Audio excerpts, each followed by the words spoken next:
en mi trabajo. Y para mí, no creo que un maestro pueda tener mejor privilegio de poder enseñar lo que a uno le gusta. Y por esa razón no voy a extender mucho el estudio. Estamos ahorita en el capítulo 36 y lo vamos a dar hasta el capítulo 39 ahora, porque es más o menos algo diferente. Y qué gusto me da de que ya está con nosotros de nuevo la hermana Eugenia, que ya se mira un poquito mejor. Bendito sea Dios que nos oye las oraciones y nos la ha traído con bien. Gracias, hermanos, por su paciencia y vamos al primer versículo del capítulo 36. Eh, ya, ya cambió todo.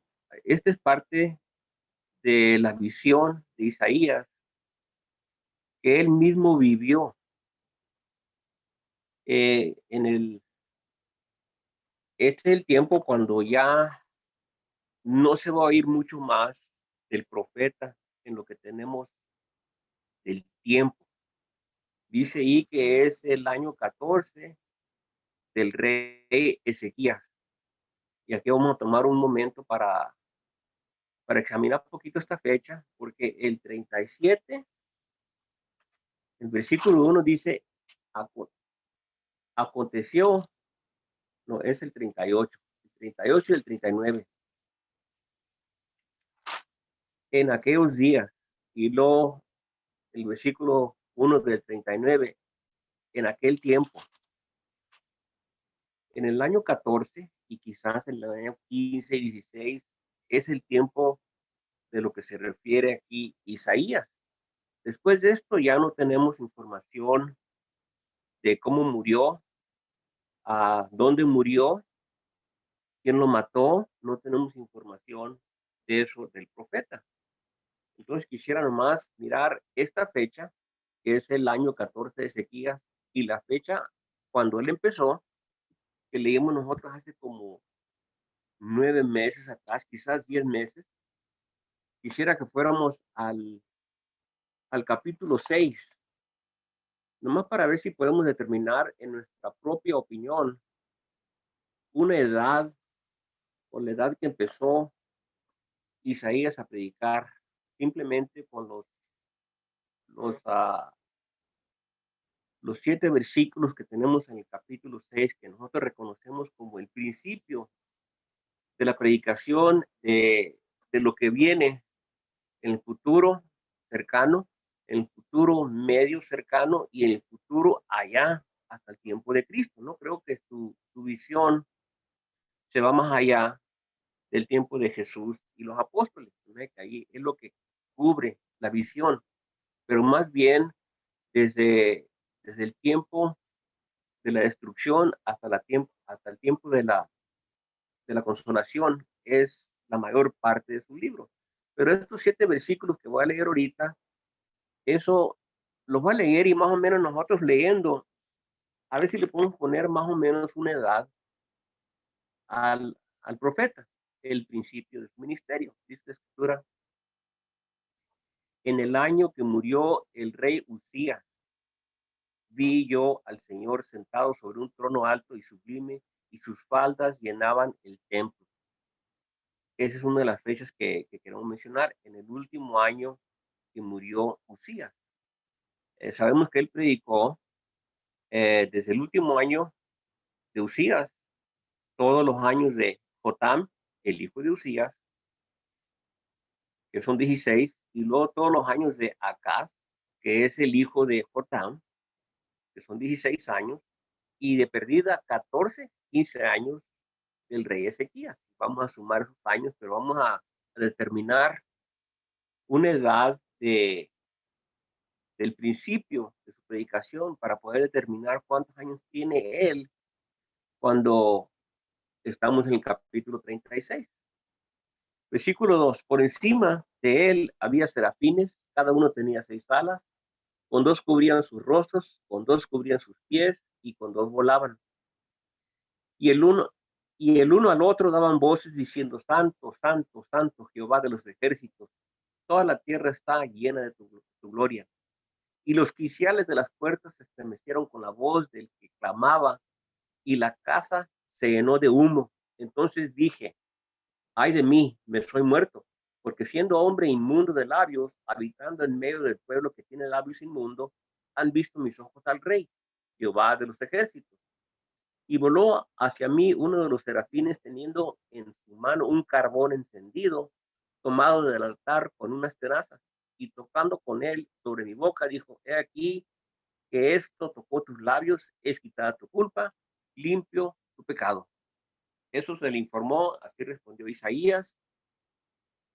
Con eso poquito que tenemos en el principio de su ministerio, porque de aquí él se va a ofrecer a trabajar. Entonces, más o menos, ¿cuántos años le podemos poner a esta persona en el principio de su ministerio?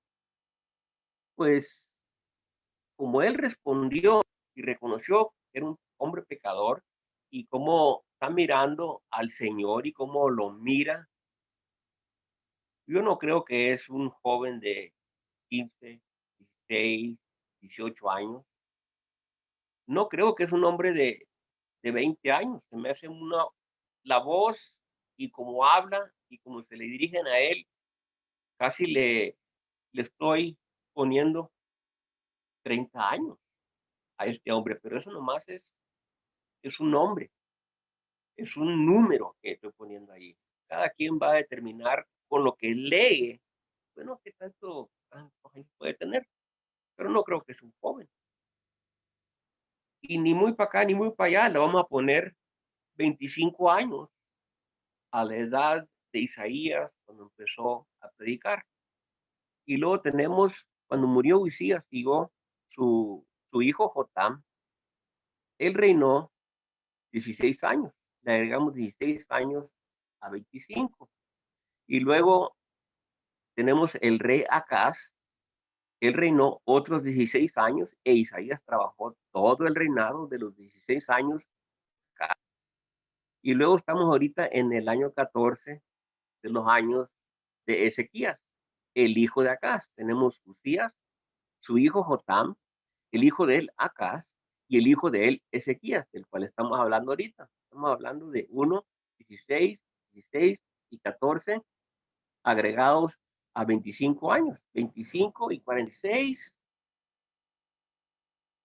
ya ponemos el profeta a unos 71 años y empezó a los 25, la edad de este hermano cuando empezó a predicar. Y en el capítulo 14 de Isaías tenemos otra fecha. Ya tenemos la fecha del último año de Usías. Y luego en el capítulo 14, el versículo 28, parece que del capítulo 14, de la mitad del capítulo 14 en adelante hasta donde estamos ahorita, es la fecha que empezó este bloque de predicaciones, del llamamiento a el pueblo rebelde que no quiere arrepentirse. Dios llega con su castigo y luego lo lleva a cautiverio y luego la consolación. Así hemos estado leyendo, para atrás y frente, para atrás, como repitiendo lo mismo. Y dice ahí en el versículo 28 como que lo que sigue se escribió o sucedió en el año que murió el rey Acaz.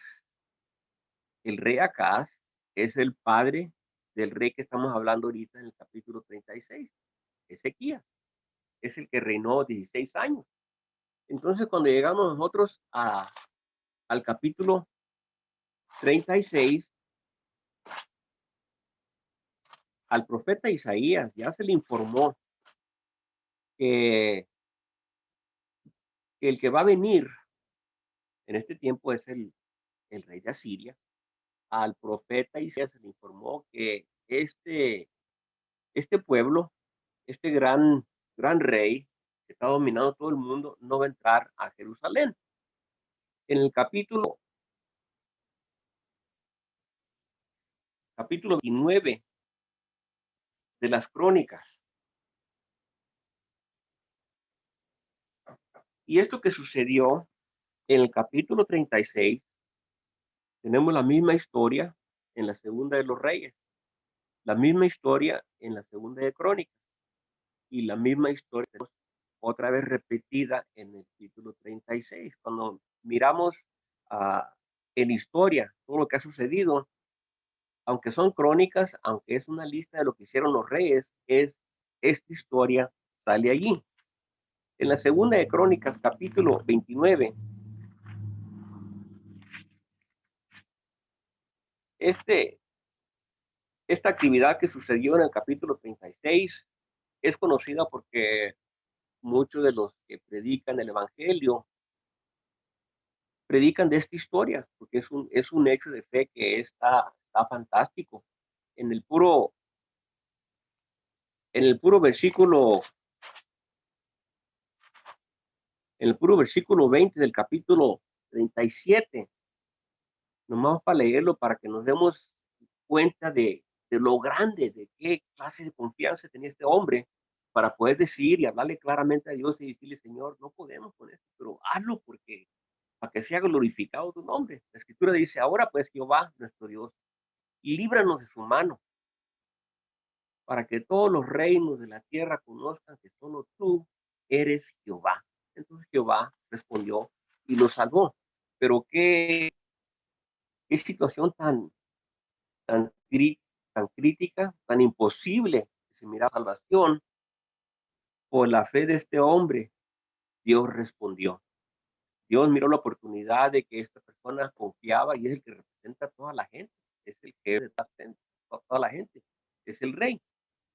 Pero en este tiempo, en la segunda de Crónicas, capítulo 1, vamos a mirar la situación de cómo está la situación de lo que está sucediendo en el reinado del norte, no mucho antes del año 14 de Ezequías. Estamos mirando que el padre de este rey Ezequías hizo cosas muy malas en Jerusalén, se cerró el templo y todo. Entonces, cuando se murió eh, el padre de Ezequías, Ezequías empezó a construir todo lo que había hecho mal su padre. Abrió las puertas, empezó a guardar las fiestas, pero en este mismo tiempo, poquitito al norte, y digo poquitito porque Samaria está como unos 50 o 60 millas de Jerusalén. Ellos están teniendo al rey, va a venir para abajo, el rey ya está llegando allí a Samaria y lo está amenazando. Y estoy seguro que Ezequías se está dando cuenta que en cuanto termine de conquistar allá, va a venir para acá, para abajo. Y quizás está preparando a toda la gente para esto, pero está concentrando en hacer la voluntad de Dios. Y aquí nos da una fecha en el capítulo 1, del capítulo 29, versículo 1, cuando comenzó a reinar Ezequías. Estamos hablando en el 14 año de este rey. Dice, cuando empezó a reinar Ezequías siendo de 5 años y reinó 29 años en Jerusalén. Yo saco la cuenta, empezó cuando tenía 25 años y reinó 29, murió a los 34. Obviamente, cuando él murió, no sabemos si Isaías estaba vivo. Lo que sí sabemos es que cuando se enfermó, 15 años antes de que muriera, cuando enfermó Ezequías, ahí estaba el profeta Isaías. Y cuando se recuperó, ahí estaba Isaías. Y cuando vinieron a consolar y traerle regalos porque se había recuperado, ahí estaba Isaías. Pero hasta ese punto tenemos información del profeta Isaías, porque estamos estudiando más bien la visión de Isaías y no necesariamente la historia del rey. Dice aquí, nomás vamos a leer poquito de lo que hizo este rey, tomando en cuenta que cuando él empezó a reinar ya tienen problemas en el norte, donde están los mismos hermanos, pero es Efraín, los hijos de Israel, que tienen su capital en Samaria, está para caer, está reinando el último rey. Dice ahí, hizo lo recto, versículo 2 del capítulo 29 de la segunda de Crónicas. Hizo lo recto ante los ojos de Jehová, conforme a todas las cosas que había hecho David, su padre. David no es el padre de Ezequías directo, sino que David es el padre, uh, Ezequías es la descendencia número 12 de David, y en ese sentido es su padre, es de la descendencia de David. Estamos hablando de Ezequías. En el primer año de su reinado, Ezequías, en el mes primero, abrió las puertas de la casa de Jehová y las reparó. Pues, ¿por qué se cerraron las puertas? ¿Y quién cerró las puertas? Obviamente, fue su padre, de la cual él no pudo hacer nada hasta que no estuviera sentado en el trono. Entonces, esto nos dice algo malo de su padre, pero eso no afectó cómo va a actuar Ezequías. Él va a hacer lo que está bien. Y de la misma manera, el que siguió en su lugar, que vino Manasés, fue peor que el padre de Ezequías, que está raro de que Ezequías tenía un padre que no le importaban las cosas de Dios, y Ezequías tuvo un hijo que tampoco le importaban las cosas de Dios, pero él sí estaba bien caro a las cosas de Dios. Eso está raro, pero así salió. No creo que no es la culpa de Ezequías de que no haya enseñado a su hijo. Le enseñó todo lo que era necesario y su hijo no hacer la voluntad de Dios.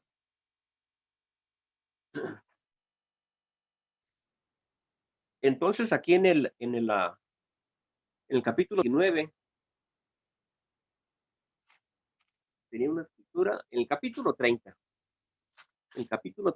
de la segunda de Crónicas, el mismo rey Ezequías nos da más o menos la fecha del trabajo que él está haciendo. Él está recuperando el templo, está volviendo a establecer las fiestas y está invitando a sus hermanos del norte, a Efraín, de los cuales ellos están teniendo problemas y quizás ya fueron conquistados.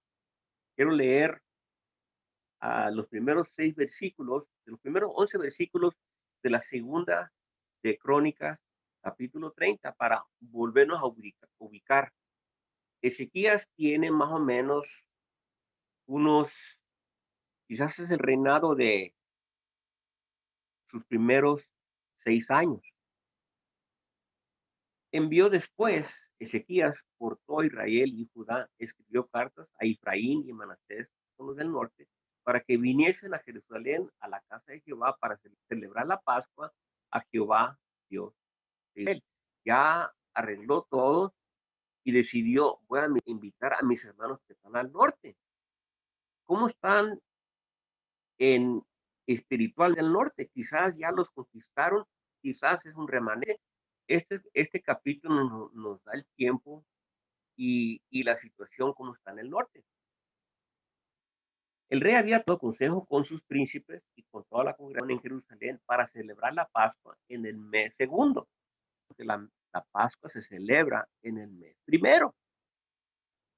Entonces, él va a hacer una modificación, pero no lo va a hacer sin permiso de Dios, porque entonces no lo podían celebrar por cuanto no habían suficientes sacerdotes santificados, ni el pueblo se había reunido en Jerusalén. Esto agradó al rey y a toda la multitud. Van a aconsejaron y dijeron, vamos a hacerlo en el segundo mes porque no tenemos bastante gente que haga el trabajo de sacrificar los animales. Y determinaron hacer pasar pregón por todo Israel, desde Berseba hasta Dan. Este dicho Berseba a Dan es un pueblo en el norte y un pueblo en el sur. O sea, está abarcando a todo el terreno del del reinado de Israel, el norte, para que viniesen a celebrar la Pascua a Jehová de Israel en Jerusalén, porque en mucho tiempo no habían celebrado al modo que está escrito. Mucho tiempo quiere decir el tiempo del papá o del padre de Ezequías. No hizo las cosas bien, como que no había culto, no había lugar donde podías ir a sacrificar. había sucedido nada, estaba muerta la cosa. Este es el trabajo que está haciendo este rey Ezequías. Fueron pues los correos con cartas de mano del rey y de sus príncipes por toda Israel y Judá, como el rey lo había mandado. Y decimos Israel, volveos a Jehová, el Dios de Abraham, de Isaac y de Jacob, y se volverá al remanente que ha quedado de la mano de los reyes de Asiria. El remanente que ha quedado de la mano de los reyes de Asiria. Entonces quiere decir con esta escritura, versículo 6, que ya llegó a Samaria, ya la sitió por 3 años, ya la conquistó y se llevó todos los cautivos de Samaria. Quizás quedó gente por todo Israel, regados por todos los lados, pero ya les había quitado la capital. Ese sitio de Samaria duró 3 años. En esos 3 años, acá en Jerusalén, Ezequías está tratando de componer las cosas para que no les venga el mismo problema que les llegó a Samaria y el reino del norte. Nomás tenemos esta información para imaginarnos lo que es un sitio de 3 años, que llegue un ejército y esté acampando alrededor de una ciudad, la ciudad principal de Israel, y que por 3 años no salga nadie ni entre nadie. Y obviamente no vamos a durar mucho para darnos cuenta que se va a acabar la comida, se va a acabar el agua. ¿Cómo están sufriendo? ¿Cómo están sobreviviendo los que están ahí dentro? Obviamente van a empezar a pasar cosas horribles.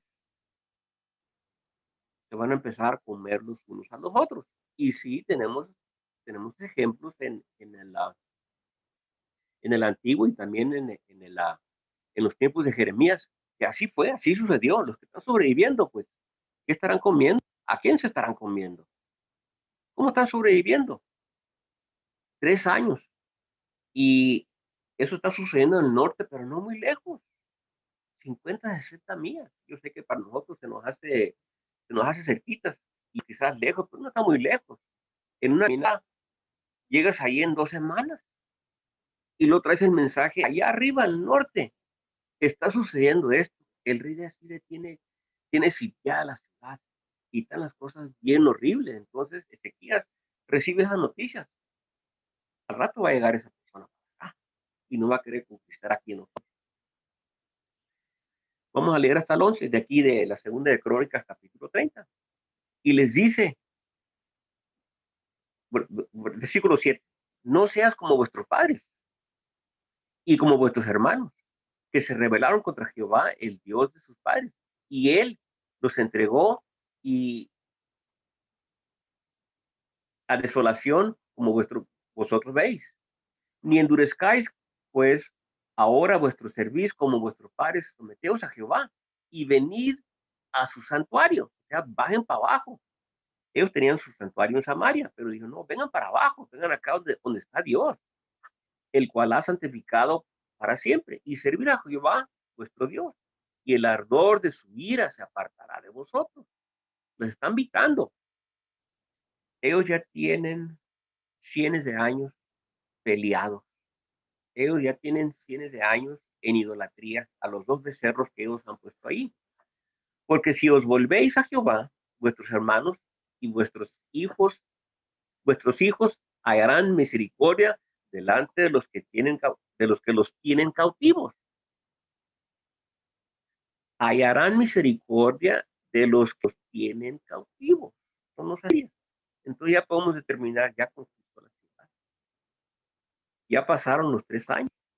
Ya estamos hablando como en el año número 6, número 5 de Ezequías.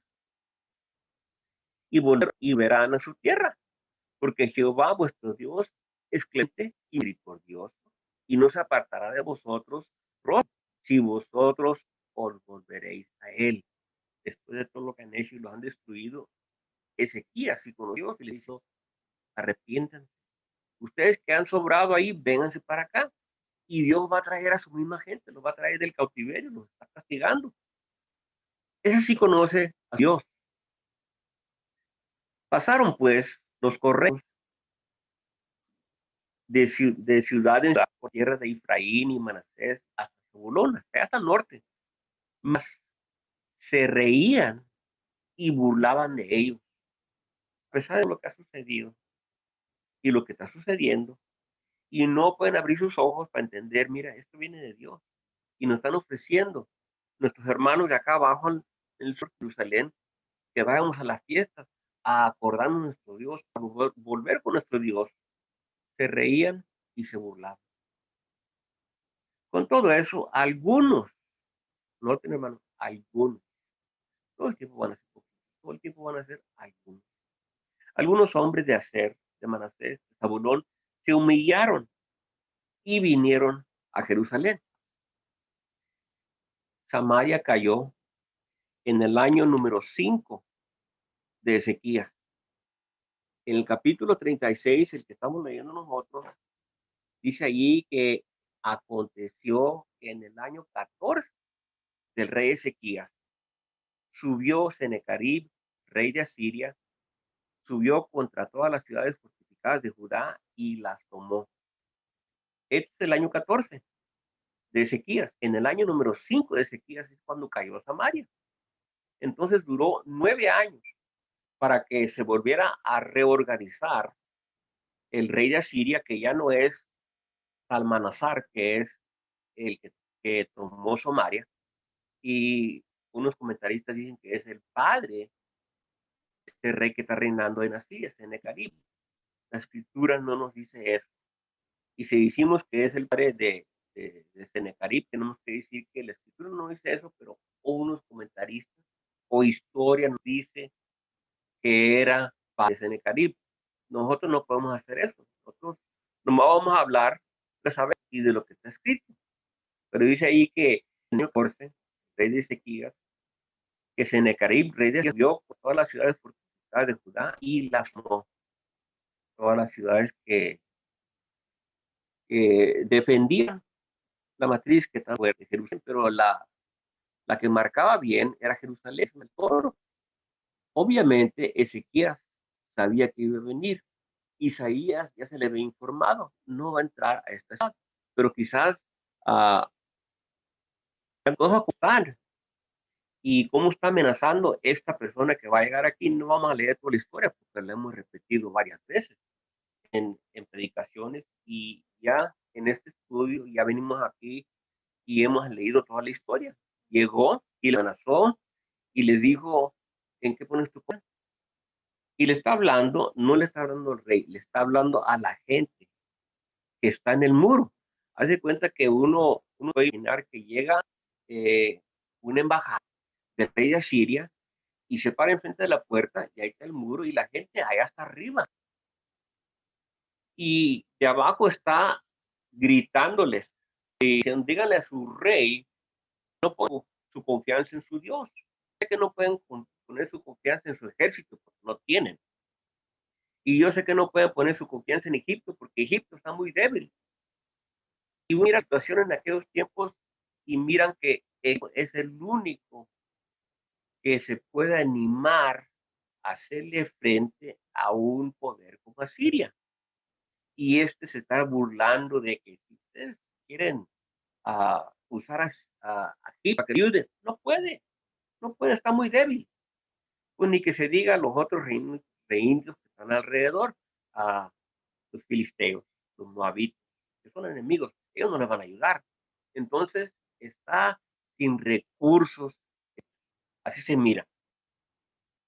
Y el que está hablando le quiere convencer a la gente que convenza a su rey, que pague tributo y vamos a hacer una transición. Sí, yo me voy con este don que me van a dar y luego vengo para atrás y empezamos a hacer cuentas de cuánto van a pagar tributo y vamos a cambiar las cosas.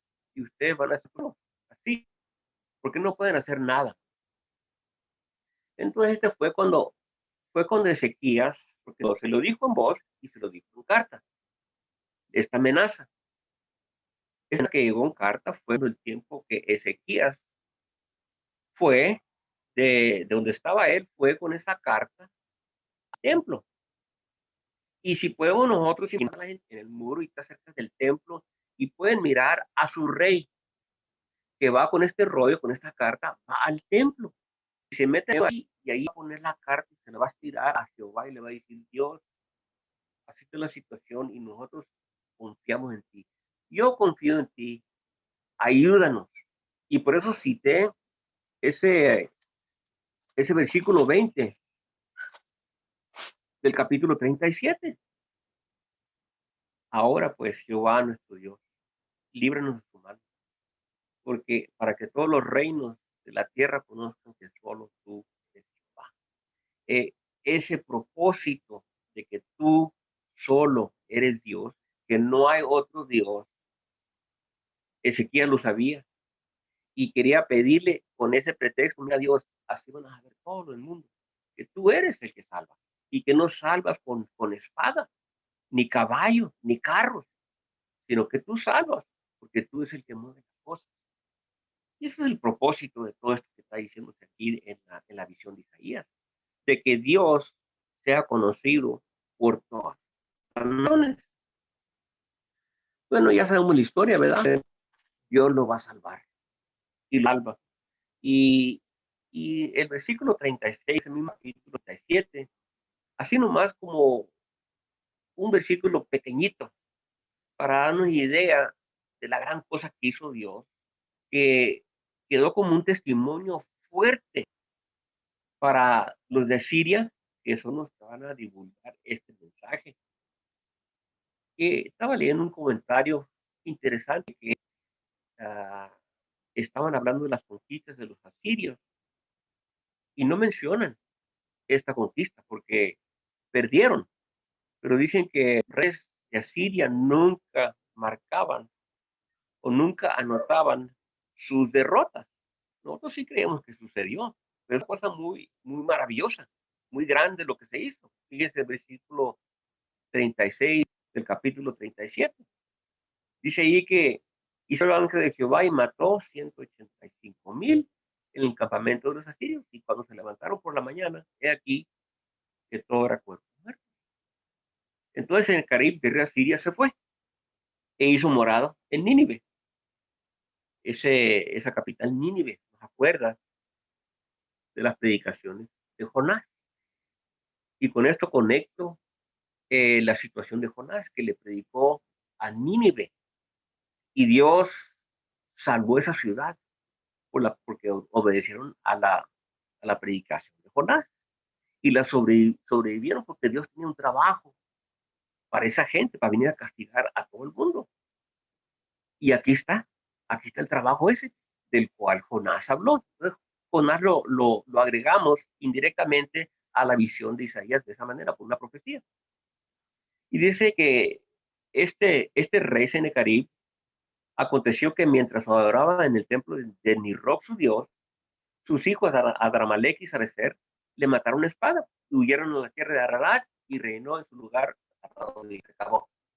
No se acabó el reinado, se acabó ese rey, se terminó, lo mataron sus mismos hijos. Y estaba pensando, bueno, ¿cómo sería la escena del siguiente día cuando salió Israel a mirar qué había sucedido con el sitio? Porque nomás miraban a puros cuerpos en la tierra. Pues Israel, Judá, me imagino que salió y salió a 186,000 personas de todas sus posesiones, a calzado, ropa, espadas, todo lo que tenían, lo saquearon. Es algo grandísimo lo que sucedió. En el capítulo 31, tenemos que notar, estamos hablando de la vida de los años de Isaías, porque ya está para terminarse. Aunque tenemos nosotros desde el 40 al 66 en capítulos, no estamos muy seguros cuándo escribieron y se escribieron en los siguientes 15 años que vivió Ezequiel. No sabemos cuántos de esos años vivió Isaías, ese profeta. Sabemos que Ezequías, por lo que va a suceder en el capítulo 38, alcanzó a vivir 15 años más agregados a los 14. Son 29. Este es el reinado de este rey. Dice ahí, Isaías está vivo y él en el viaje o la carga de traer este mensaje bastante difícil a su rey. Un buen rey, un rey fiel. Aquí ven Isaías, supo que había enfermado Ezequías y se enfermó no mucho tiempo después de la derrota del rey Siria. Una gran victoria y luego se enferma el rey. Ha hecho todas las cosas bien y luego se enferma. Como que es una prueba. ¿Qué es lo que sucedió? Dicen aquellos días, capítulo 38:1, Ezequías enfermó de muerte. O sea, la enfermedad que lleva lo va a matar. Eh, cáncer, podemos decir, se podrían identificar, esta enfermedad lo va a matar. ¿Por qué? Porque tiene este intimato, tenemos experiencia, va a morir.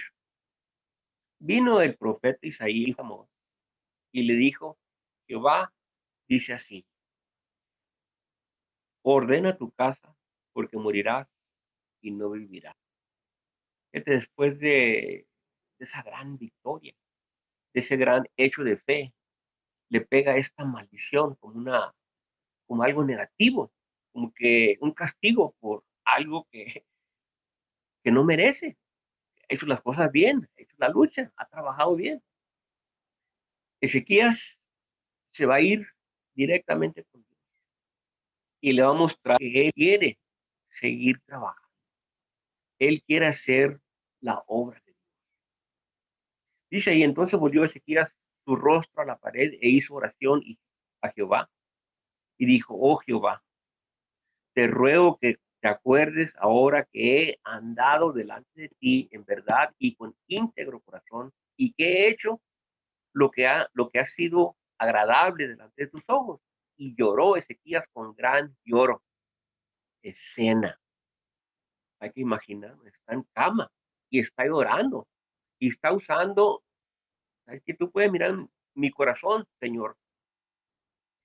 Y tú sabes que yo he tratado de ser fiel en todo lo que he hecho. Y pues miramos la historia en las crónicas, miramos la historia en los reyes, vamos, que tenemos aquí de Isaías. Este rey era fiel. Y yo quiero vivir. No puedo decir que me vivir, pero él dice, yo quiero vivir. Y se puso a llorar. Y de todos modos, va a haber preguntas. Cada vez que hagamos unas peticiones de esta clase, la misma escritura nos va a decir, nos va a estar respondiendo como si Dios nos ¿para qué quiere más años? ¿Para qué quiere más? ¿Para qué quiere salud? ¿Para qué quieres cosas? ¿Para qué quieres más dinero? Señor, lo quiero para hacer tu voluntad. Lo quiero para poder hacer cosas que te agradan. Porque vamos a ser honestos con Dios. Así como Ezequías quiere ser honesto. Él quiere seguir trabajando. Él quiere seguir glorificando. Y Dios está mirando su corazón y va a funcionar. Le va a funcionar otra vez. Hermanos, estas cosas son cosas serias. Y estas cosas se pueden pedir a nuestro Dios porque Dios es igual en todos los tiempos. Más que nosotros tenemos esta idea de que, bueno, yo quisiera pedirle eso, pero Dios va a hacer eso. Ya, lo que hemos cambiado nosotros, Dios no cambia. Y estas cosas se piden. Así como Pablo diga, hagan sus peticiones delante de Dios. Pídele lo que necesites para hacer su voluntad. Que no vas a pedir para lo que no es tu voluntad. Porque obviamente no te la va a dar. Entonces, versículo 4. Ve, entonces vino palabra de Jehová a Isaías. A Isaías todavía. Él estuvo testigo de todo lo que sucedió en la guerra, en el sitio. Él está testigo aquí porque él trajo una noticia y pues le dijo, dile que se va a morir, que ordene su casa, que le diga al pueblo, ¿sabes que mi hijo se va a sentar en el trono? O otra persona, quizás hasta Manasés todavía no nacía, no sabemos. Ve y di a Ezequías, Jehová, Dios de David, tu padre, otra vez menciona a su padre, dice así, he oído tu oración. Qué bonito está eso, he oído tu oración. Hermano, nosotros nos dirigimos a Dios con esa intención de que Dios oye nuestras oraciones. No hay diferencia. O pensamos que hay diferencia. Ahora ya decimos dos oraciones, Dios, queremos, queremos información, queremos entender la palabra de Dios. Dios oye igual ahorita que igual hace 2500 años. Es lo que creo yo. He visto lágrimas, los ojos de he visto tus lágrimas. Dale a Isaías para que le diga al Dios, está mirando tu enfermedad, ha mirado tus lágrimas. Tiene que ser una cosa real para nosotros dirigirnos de la misma manera en cualquier situación que estemos. He aquí, yo añado a tus días 15 años.